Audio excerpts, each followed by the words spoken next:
एक बार की बात है। एक महानगर में मयंक नाम का आदमी अपनी पत्नी गौरी और बेटे गोलू के साथ रहता था।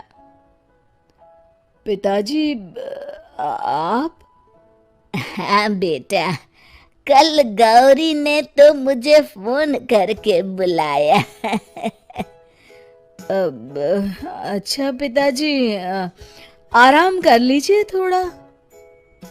पिताजी आराम करने अपने कमरे में चले जाते हैं, लेकिन मयंक गौरी के पास जाकर उससे पूछता है, गौरी, तुमने बाबूजी को बुलाया? हाँ, मैंने उन्हें कल ही फोन किया था। इतनी जल्दी आ गए? पर क्यों? गोलू को स्कूल ले जाना, लाना, सब्जी लाना, किराना लाना, पौधों में सुबह शाम पानी डालना, ये सब न तुम्हारे बस का है न मेरे। और इस महंगाई में नौकर रखना तो जैसे पॉसिबल ही नहीं है। हाँ, और नौकर पर इतना भरोसा भी तो नहीं कर सकते। हाँ, तभी तो। अब गोलू का ज्यादा समय दादाजी के साथ बीतने लगा। एक दिन मयंक ऑफिस से बड़े गुस्से में लौटा। ये टीवी इतनी तेज कौन चला रहा है? चौराहे तक आवाज जा रही है। और और ये बीच कमरे में चप्पलें क्यों पड़ी है? रखने की तमीज नहीं है। मैं अभी हटा देती हूँ। तुम क्यों हटाओगी? जिसकी चप्पल है वही हटाएगा। बाबूजी, बाबूजी! अरे, ये बाबूजी की चप्पल गोलू ने ही पहनी थी, उससे छूट गई होगी। वो तो बच्चा है, बाबूजी तो हटा सकते थे ना। आप हाथ मुंह धो लीजिए, मैं चाय लेकर आती हूँ।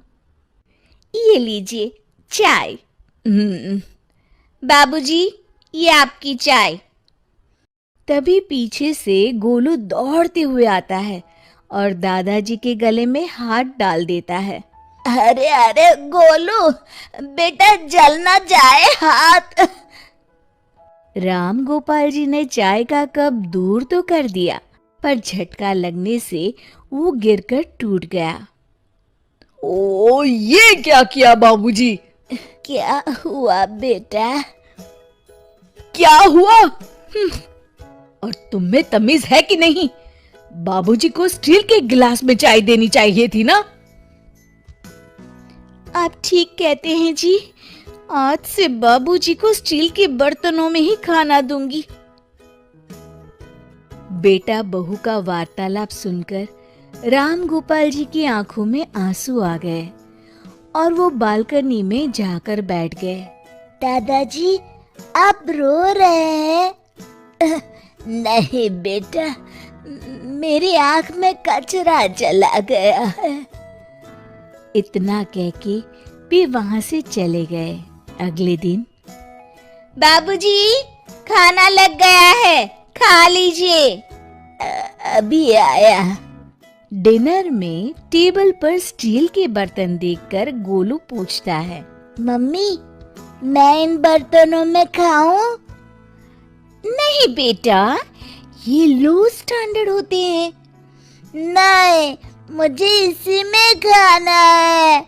आज बाबूजी को यहाँ दे दो, कल से उनको खाना कमरे में ही देना। खाना खाते समय गोलू नमक की डिब्बी उठाता है और राम गोपाल जी की प्लेट नीचे गिरकर टूट गई। बापूजी, आप भी हद करते हैं। प्लेट तोड़ दी, 2 दिन पहले ही कप तोड़ दिया था। आंसू छुपाते हुए वो सिर्फ पानी पीकर उठ गए और वहां से चले गए। अगले दिन मयंक ऑफिस जाने लगा। बेटा, आज तबीयत नासाज लग रही है, जरा डॉक्टर को दिखाते हैं। बाबूजी, आज तो एक क्लाइंट से मीटिंग है, लेकिन लौटते समय मेडिकल से दवाई ले आऊंगा। अगर असर नहीं हुआ तो कल दिखा लाएंगे। पर बेटा, हाथ पैर दर्द कर रहे हैं, बदन बहुत टूट रहा है।